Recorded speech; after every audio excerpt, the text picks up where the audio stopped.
What's up, YouTube? Knight's Edge here again. Got another pretty cool little overview of a pretty cool little knife today. This one was sent to me by Fred the Lug, so big shout out to Fred. He has sent a bunch of knives my way, so very generous, very awesome member of the community. And here's a sticker, really super bright, huh? Go check him out. He is on the Discord, buy, sell, trade, and section of my Discord. He has a few for sale. This is one of them. So definitely go give him a shout out and check out his channel, man. He's got a channel. I think he has 1 or 2 videos up. The one that I saw was actually pretty good. So Fred does a little bit of YouTube. Now, this is the Vosteed Shilin cutter. Pretty interesting little knife. Vosteed came out with these, I think last year maybe. So they've been out for a little while. It's kind of reminiscent of the Nightshade and a few different ways, and it does have a few little differences to it. So let's go ahead. We'll do what we always do. We'll get the overalls on it, and that is from the tip of the blade, from the tip of the blade to the end of the handle. You're looking at 7 inches overall length.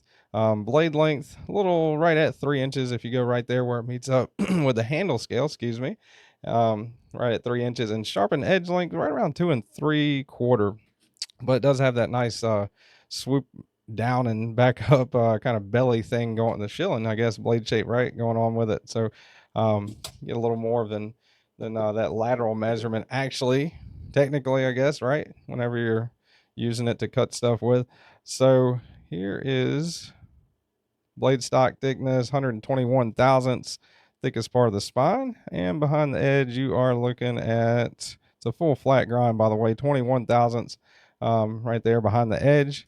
And the handle thickness, you are looking at 496 thousandths, just under ½ an inch. Not too bad. The handle thickness, especially considering that it has to house that that locking mechanism, which, you know, is pretty unique. And we're going to talk about that here in just a minute. Let's get through the size comparisons first. Got the couple of standards right here. That is the Spyderco Knives Paramilitary 2 and your Spyderco Knives Para 3. So more Para 3 size than Para 2 for sure, but still shorter than the Para 3 with actually maybe a little bit more cutting edge than the than the Para 3. Man, I want to say Paramilitary 3, but it's not. All right, let's do some Vosteeds up next to it. That is the Acorn. A little budget Vosteed, great knife, great budget knife. Actually, my only, so far at this point in the channel, budget knife of the year. And you can definitely tell it's well used. And that is a premium Vosteed. That is the Vosteed RS Chaos. So definitely smaller than the RS Chaos, a little closer in size to the Acorn. Acorn actually has a little bit less cutting edge. So everybody loves the Acorn. Seems like everybody does. I know I do. It's one of my favorites out there as far as a budget knife goes. And there is your DeWalt framing hammer and your 8-inch USA made crescent wrench right there. Size comparisons. Scotch tape. All right, if you know, you know on that. Let's get out the scale here.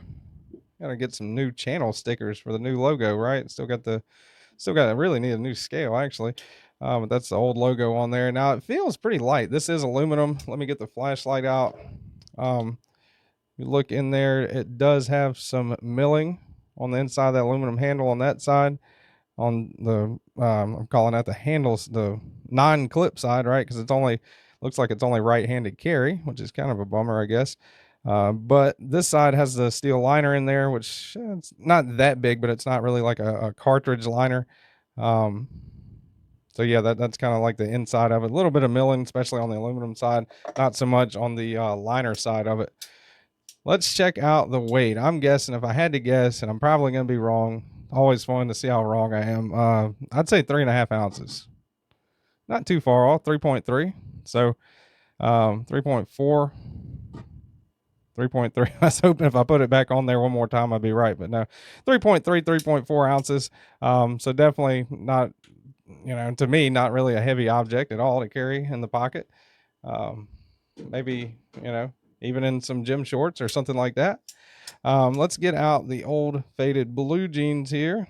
Move Fred's sticker over a little bit there. Here is the old faded blue jeans. Pretty neat pocket clip.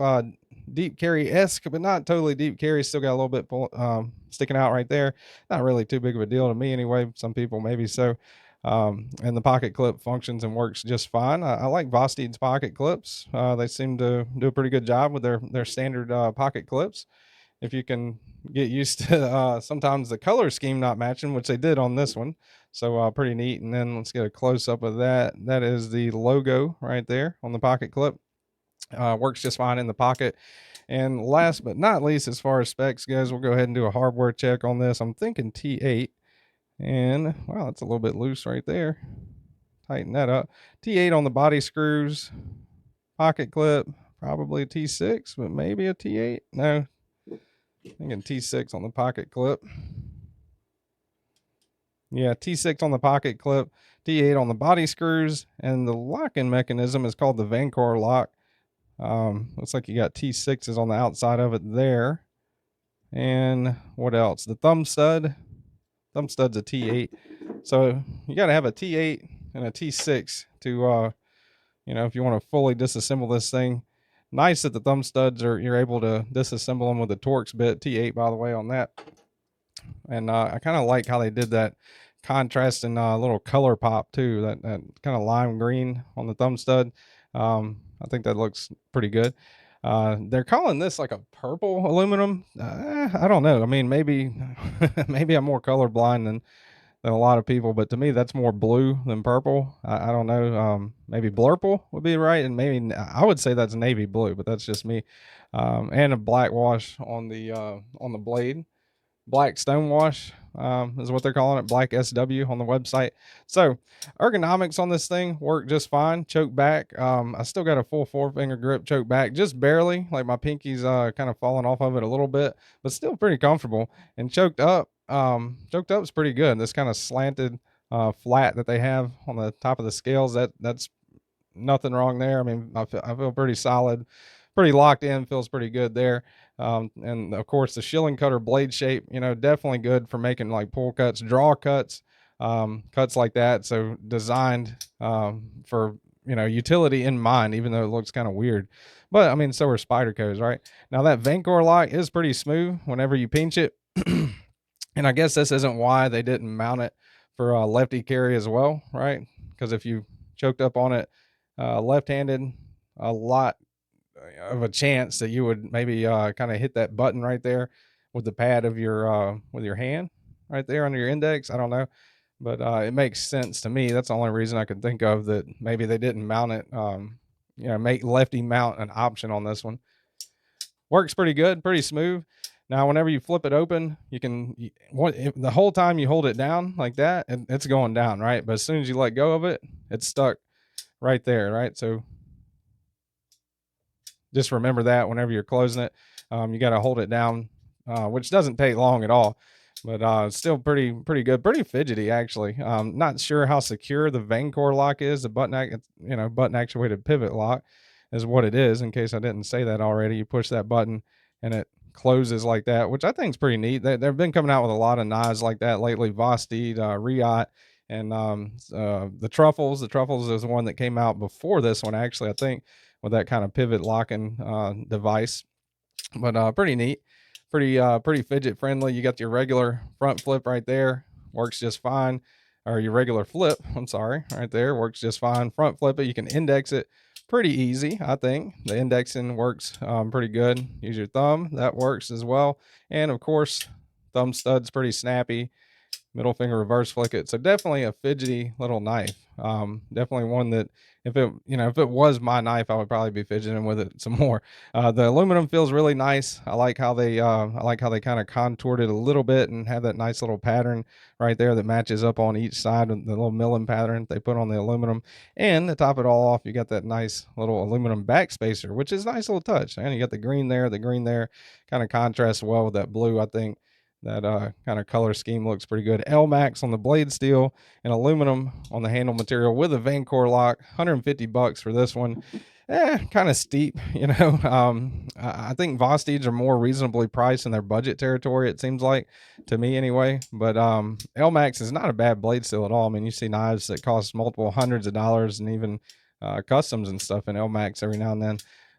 But with their mass production ability and considering the materials, I would personally like to see this one around like 120 or something like that, maybe.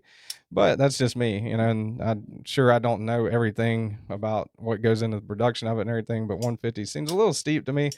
But if you can get past that, it is a pretty great little knife, and it does have that cool factor of that Vancor lock on there. Should be linked down below in the description whenever you guys watch this video. Really appreciate it, guys. Hit the like button if you like my content. Subscribe. It's right down there if you want more of it. And again, thanks to Fred the Lug for sending me this one to look at. Hope you guys have a good evening, night, morning, whenever you're watching this, and y'all stay sharp.